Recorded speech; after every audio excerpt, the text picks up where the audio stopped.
Hey guys, welcome back to another episode of News to Songs where we discuss comics, movies, games, and more. And today we're going to be talking about the new Pokemon video that we received for Pokemon Sword and Shield.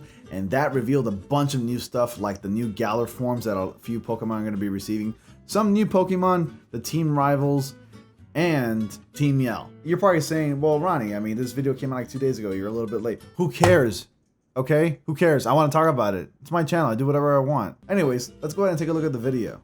So I wanted to talk about this video because something new and interesting happened and something was revealed that really caught my attention.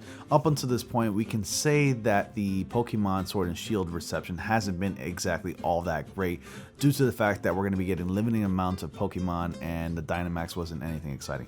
But these new Galarian forms really intrigued me, especially for certain Pokemons that we would say that wouldn't be the first Pokemon to pick in our party, but it's interesting enough that we got new forms very reminiscent to the Alolan forms, but in this case, the Galarian forms are going to be taking certain Pokemon and changing their types, their looks, and even giving new evolutions. And Zigzagoon is one of them that I'm pretty excited about because now Zigzagoon is a dark normal type in the Galarian form. And that's really interesting. And this new Pokemon called Obstagoon is really cool.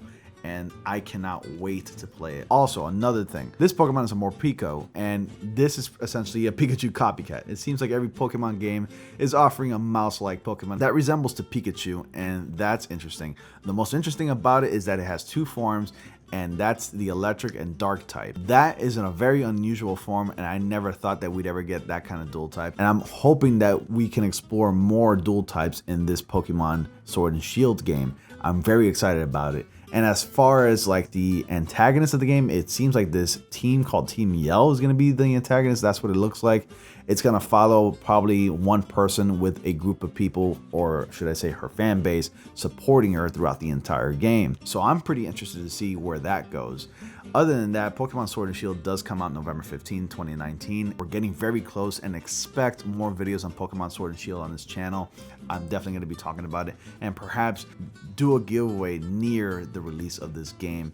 And you can also catch me on my live stream.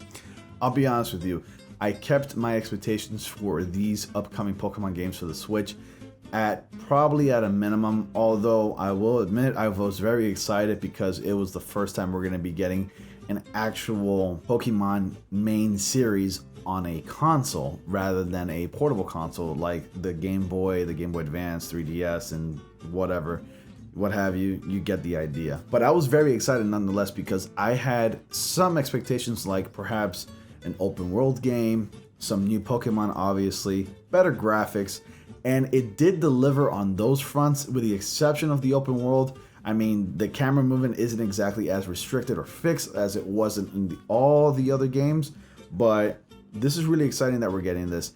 And when I saw the trailers for the new Pokemon Sword and Shield, I wasn't exactly so impressed because I think the idea of Pokemon Dynamax or Gigamax or whatever you want to call them, where they just turn big for like a few turns, is kind of a gimmick to me. And honestly, it doesn't really impact the story for me, neither does it really impact the Pokemon for me, and I don't really care much for it. But it wasn't until I saw the Galarian forms just now, and yes, I'm talking about it 2 days later, that really intrigued me, where they're taking certain types of Pokemon that you wouldn't really pick necessarily as one of your Pokemon in your main party, and changing their forms and even giving them new evolutions.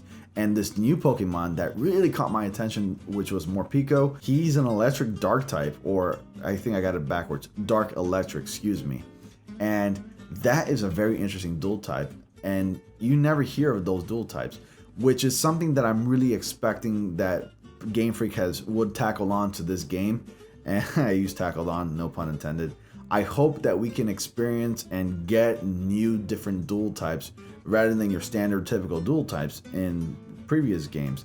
Like, I really want to see a fire and steel, a grass electric, and of course we're already getting a dark electric, and I want to see like even a water dark, and I think we have that with Greninja. Well, whatever, you get the idea. Like, you don't hear dual types like fire and steel, grass electric, or even electric steel. I mean, that is awesome. So what I think that's really gonna reel people into these games is introducing those new dual types, of course, a bunch of new Galarian forms for new Pokemon, and obviously new Galarian evolutions.